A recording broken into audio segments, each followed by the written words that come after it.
Welcome back to Right on Four Corners. I'm your host, DelSheree Spinner. I am a USA Today bestselling author and a high school English teacher. I'm going to be talking to Monté Hill about her book, Catbird Winter. Monté, go ahead and introduce yourself. Hi, DelSheree. Thank you so much for having me on. This is very exciting. Catbird Winter is my debut book. I'm sort of a jack of all trades, master of none. I was a music major in college. I've also been a banker, but writing has always been a tie for my first love. My mom instilled in me good reading habits and encouraged writing. She was also an excellent writer. I went back to college as an adult, and it was between two majors, music and English. And I chose music, but my writing skills definitely helped me get through college with scholarships and grades. And so it was just a natural segue when I left my music career to work on writing. This book is set in North Carolina, but you've been in 3 of the 4 Four Corners states at one point or another, Yes. and do a lot of Yes. traveling now. What brought you to this area? That's a really good question. So I am a native of Western North Carolina. When I met my partner in 2016, one of the first things he said to me was, "I want to travel." And I was like, great. I had done some traveling before that, but not extensively. We decided in 2019 to move to Denver, Colorado. And our plan was to be there for a year, and then COVID happened. So we ended up in Denver for another year. Then we sold the house in North Carolina and bought a van and then decided to nomad for 2 years. We literally were all over the country between 2021 and 2023. One of the places we visited, we were at the Bisti Badlands in New Mexico, fell in love with Four Corners. We love Southern Colorado too. And when we started getting the itch to sort of settle down just a little bit, I have to use that word loosely, we had visited Kanab, Utah, and also Tucson, Arizona. In the same week, we actually signed a lease in Tucson and bought a couple little tiny homes here in southern Utah. And so we kind of traveled back and forth for those 2 years, calling Tucson permanent at the time, but certainly considered ourselves part of Utah as well. My partner is a professional photographer, and he does photography tours and is stationed here in Kanab for that. And we ended up making a permanent move there about a year ago, and we love it. Well, that's awesome. A lot of fun adventures, and very cool that you get to see so many things and work that into what you're both doing. Now, with Catbird Winter, before we dive into chatting about it, because lots of things I want to talk to you about, and I'll get off track immediately. So tell us a little bit about Catbird Winter. Catbird Winter was inspired by my paternal grandfather, unwittingly. He was raised in Western North Carolina as well. He was a Pentecostal preacher. And right before he died, one of his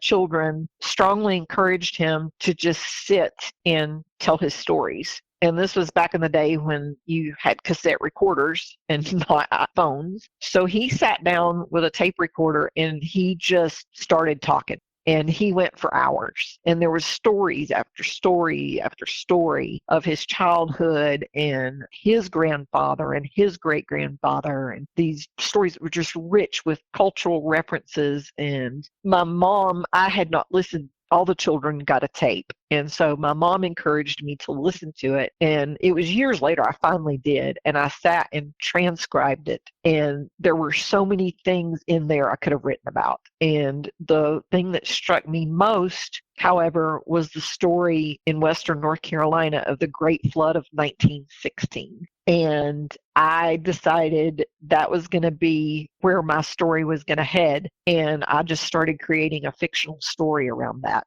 Catbird Winter was actually just a working title at the time. I was not expecting it to be the title that went to publishing, but it turned out it worked out really well. And so that was the story. Everything else is very fictionalized. The big part of this, not just the flood, is World War I, because that was happening at the time. And an acquaintance of mine suggested I work that into the book. And so I spent hours and hours of research on World War I and ambulance drivers and escadrille pilots. And I learned so much, but it definitely put an element of time in there I hadn't planned on with all the research. It was a good experience. That's awesome. I love when something like that inspires a story.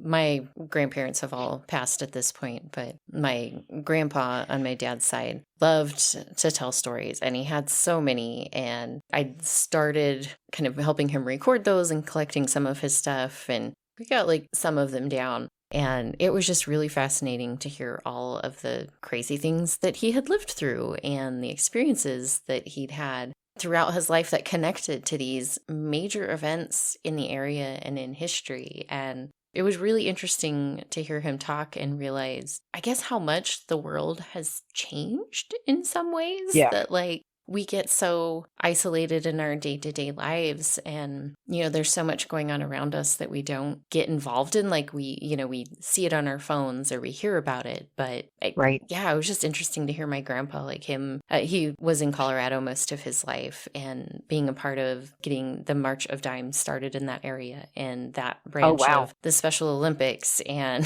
the Oh, little my town he goodness. lived in at one point, the bridge washed out while he was the mayor of this tiny little town called Oak Creek. And they had no way to get across the river. And so it was up to him to like figure out how to coordinate getting a temporary bridge and then a new bridge put in place. And it was just like, Wow. how were you involved in all of those things? Right. It's just really cool to be able to hear those stories from family and realize just how much everyday normal people have been involved in. And we don't even Yeah. realize, it's just, oh, it's Right. grandpa over there. Yeah, it adds a richness to your life and definitely pulls on that empathy string. And to look back and see from whence you came is definitely humbling and also affirming too. You kind of sort of figure out, oh, this is why I might do some of the things I do or why I react the way I do. It's fascinating. Yeah, I've noticed with teaching, kind of, we're a bit sparse on history in general, just across the country. Like, it's not a focus Yeah. really until high school. And there's a book I was reading related to teaching, and the person writing the book was talking about how kids get to high school and they have a really hard time with civics and social studies and things like that because they don't have the broader context to really take in the information. Like they get like, little pieces here Yeah. and there throughout elementary school, like, oh, it's, President's Day. We're going to learn about George Washington. And they spend, 15 minutes on George Washington. Right. And so then Wow. they get to high school and it's like they're supposed to connect all these pieces of history and put it in context and relate it to modern day. And it's really challenging because they don't really understand where they've come from. And Wow. I say, like, especially in our area of New Mexico, where we've got a lot of history and a lot of it has been conflict and problems that have shaped this area very profoundly. Right. But it's not taught in a way that connects. And it's interesting and frustrating to see like how my students like really don't understand Right. the world that they live in because they don't understand the history of how we got to where we are, even just in our one county, and like trying to work with that and bring in texts that help bring it to light in their mind without it being like overly political. It's like let's think a Right. little bit more about this. Right. Really I can't interesting. imagine the challenges you have to deal with that, especially now. Yeah. Yeah, it's been an interesting year for sure. I'll bet. I'm sure. I am sure. Yeah, history's so important, and if we forget it, then we're doomed to repeat it. Obviously, not an original quote, but it's true. Yeah, very, very true. Well, and that was one of the things with Catbird Winter that I really enjoyed was that, it's set during the First World War, but so much of it is still relatable to today with both your characters and what they're dealing with, but also just the element of politics that does come into it. It's affecting their decision making and relationships. Right. You bring in religion and how that can interact with communities and relationships as well.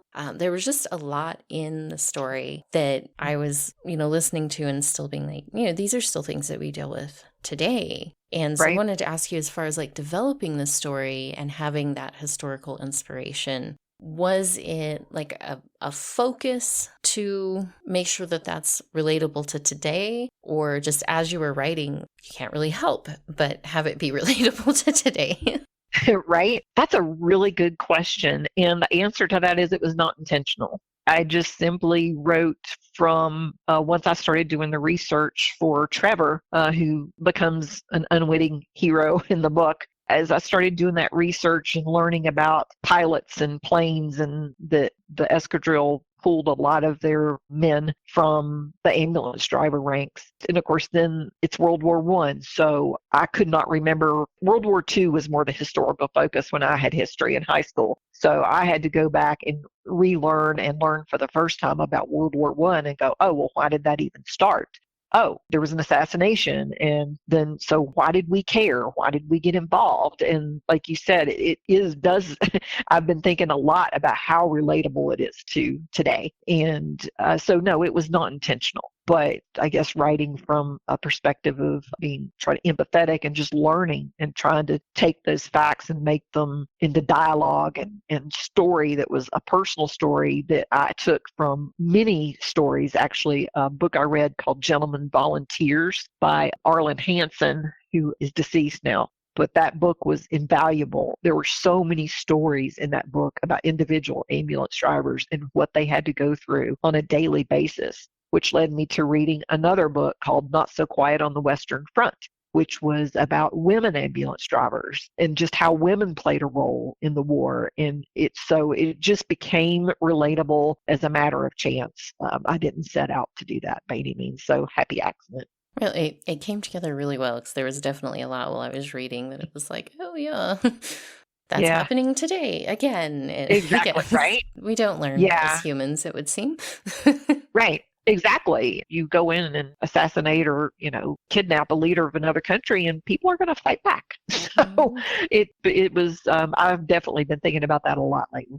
Well, and people are still people, no matter the time Exactly. period. We still have trauma that we have to deal with, and there's relationships, and there's things that get in the way of what we want to do. And, none of those things are new to today's world. I mean, we've been dealing with them Right. forever. And so I think it's one of those things when I think about classic literature of like why certain books remain in the public consciousness and others are flash in the pan and then we forget them and move on. But Right. those human elements of a story that people can connect with no matter what the time is, like those things stick with you and make Right. you think. And it's those stories that really capture like the essence of being human and how challenging it is and how we're not all perfect and we don't all make the best decisions at times. And Right.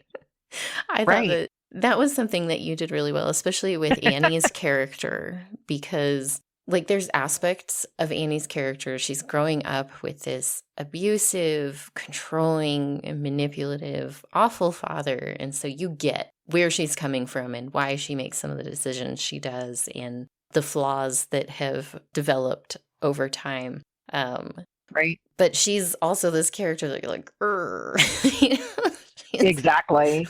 why don't you choose better? Why Right. you can overcome some of these things. But she just, she doesn't have the support and resources in a lot of ways to Right. make different choices.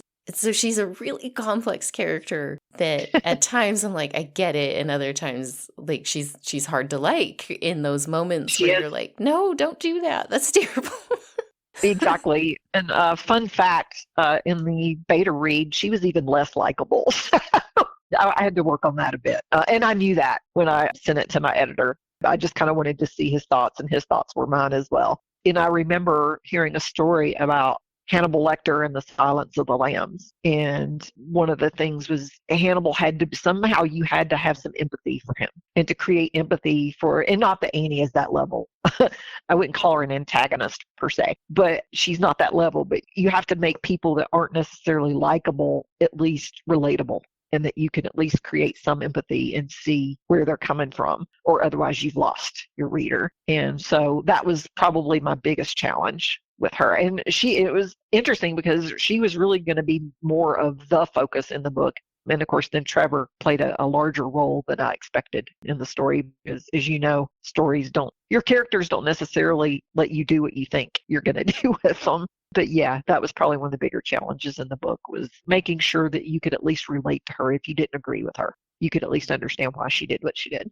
And I think you accomplished that well. That's something because I think that is a really hard thing to do, to write a character who, like you said, she's not the antagonist. She's kind of her own antagonist Yes, because she causes a exactly. lot of her own problems, but like Exactly. she's not the antagonist of the story. No, no. But she does cause a lot of conflict. And there are times as a reader where you really, really want her to make different choices. You're like, this could turn out Exactly. differently if you just, understood the consequences Right? of your actions. And that's part of it. She doesn't. She's young. She's had a really difficult time growing up. So she realistically makes impulsive, poor choices in a lot of situations that then cause problems for other characters in the story as Exactly. well. In working with your editor, how did you approach finding that balance? Because that's something that when I've, worked with various authors or,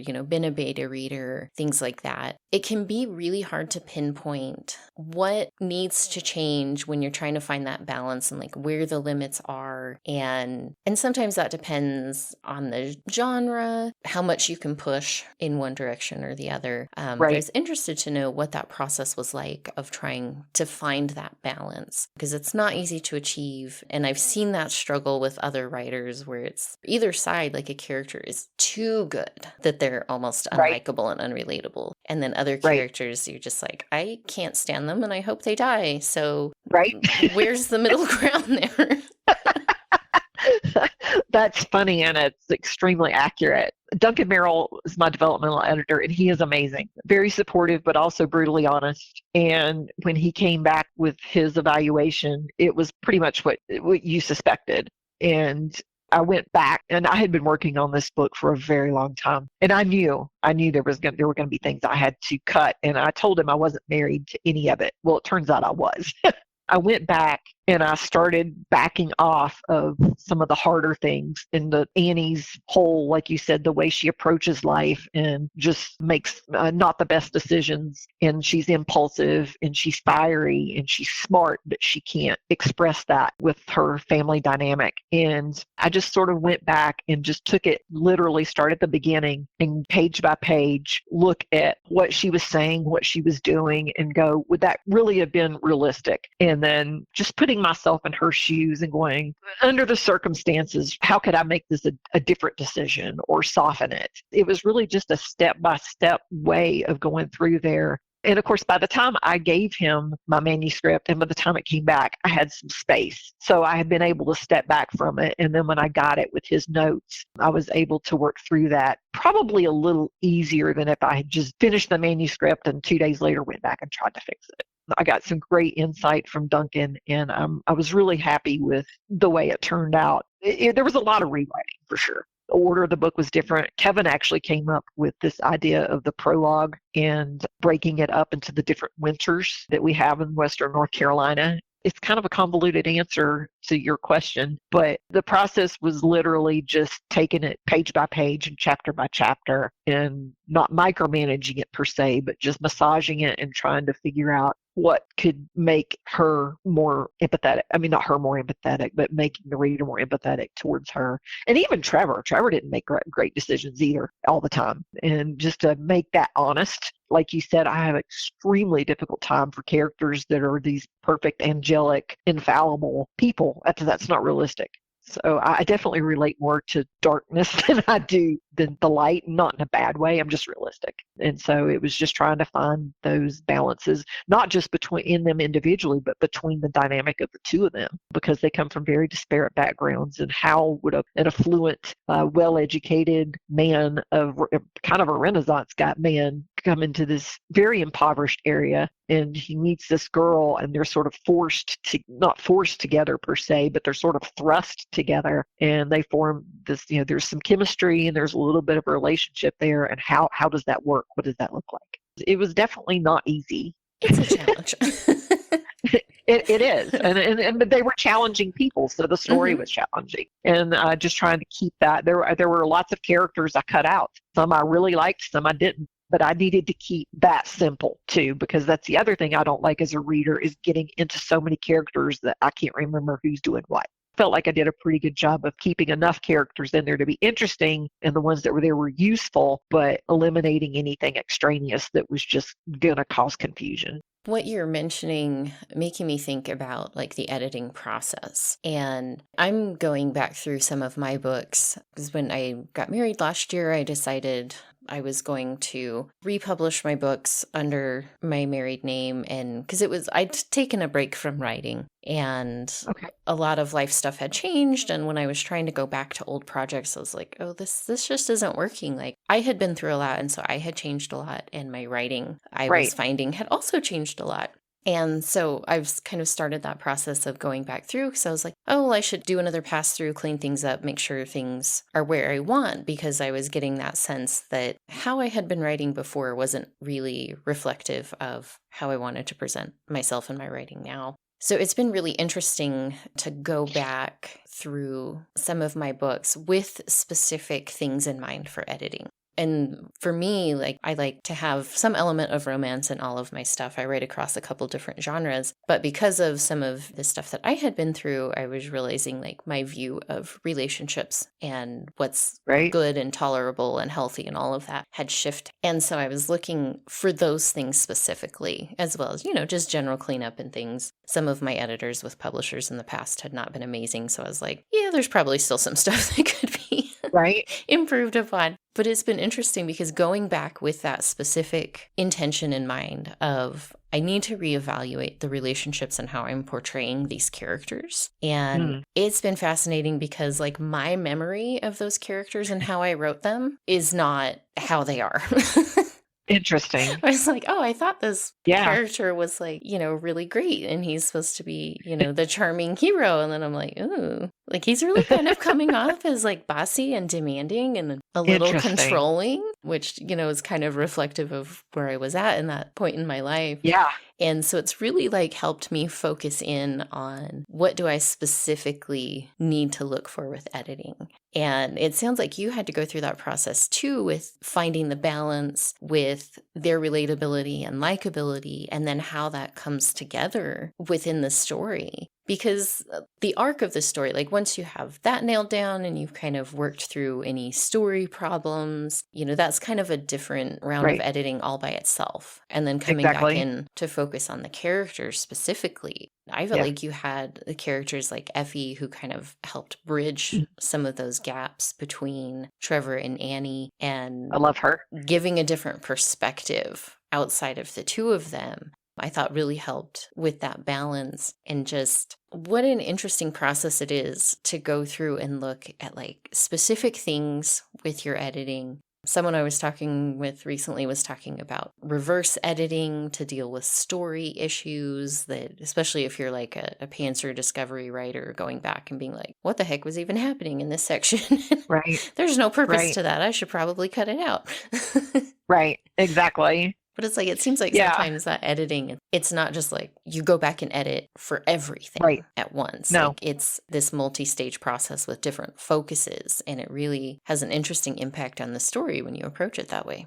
It really does. And the thing I learned was in the editing process, and like you said, there wasn't just one. If you change, this isn't true with everything, but if you change one element of the story or you remove it because it's not necessary, you have to go back, or at least I did. I had to go back and reread everything because that section influenced other things that happened in the story. And if that's not there, you have to remove that as well. So I had to go through and figure out the one thing that my editor told me that I resisted was the first, it was 18,000 words. And I remember I was still struggling. I had gotten his editorial comments back and I had gone through and I had worked through everything, which I thought with a very open mind and without ego. And I thought I had fixed it and I was still struggling. There was something that wasn't resonating right with me about the story and I couldn't publish it. And I remember getting on a call with him. We had just moved to Tucson. And I remember sitting out in the hot sun on the porch saying, and almost in tears, I know I'm a strong writer, but I said, I'm just struggling. And I remember he said, Monty, he said, I'm telling you, he said, those first 18,000 words need to go. He said, it's great writing. He said, I cannot imagine the research that went into it. He said, and it's beautiful writing. He said, but it doesn't propel the story. He said, it needs to go. And he goes, but, he goes, this is what you hired me to do. He said, it's your choice. He said, but I'm just being honest with you. And I remember I got literally nauseated because at this point I had been working on this book for almost 18 years.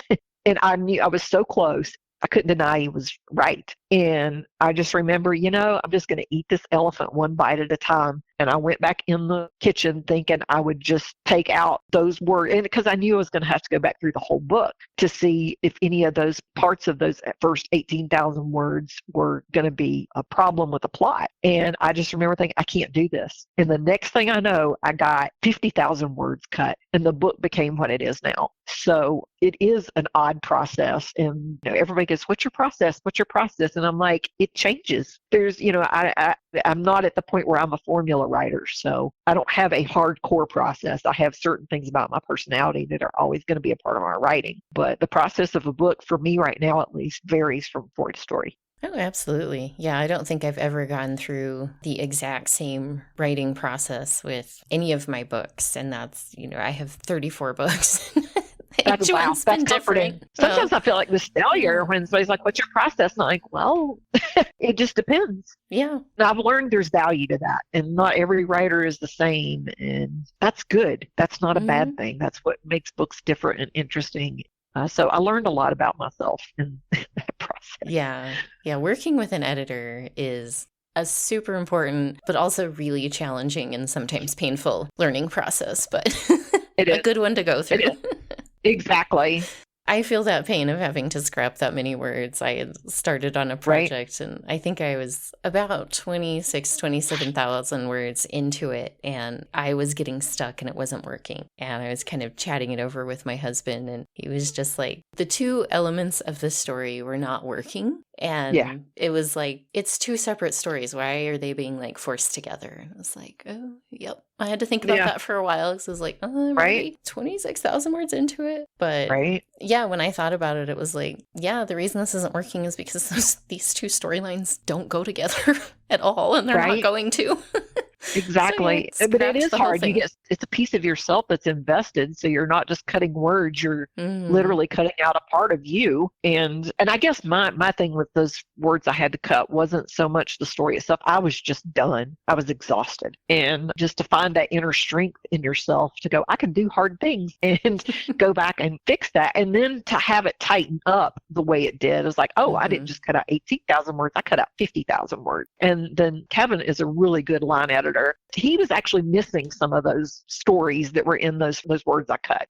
He helped me figure out a way to put that back in there without destroying the continuity that I had developed. And so I was really proud of the way it ended up. But it was hard. It is hard. And I see so many stories about people who hire editors, but then they get angry at what their editor said and they don't want to follow their advice. And I just would say, I knew I had a good editor and I had that confidence in his expertise. And it was just finding that peace and just letting go. Think about it is if you cut it and you don't like it, you can add it back. It doesn't just go away. It's definitely a metaphor for life. Like that approach. Monté, we are already out of time. As usual, I had plenty more things to talk about, but we'll have to leave that for readers to discover when they check out the book. Okay. So I did want to remind our listeners that the book is called Catbird Winter by Monté Hill. And Monté, where can people find you online and find the book? I am on Amazon, and you can also order through your independent bookstore. It's on Ingram Spark. And you can also reach out to me on my website if you want a signed copy, and I'll try to find a way to make that work. And I will put a link to your website, which is montéhillauthor.com. Thank you so much for taking the time to chat with me today. Yes, thank you, DelSheree.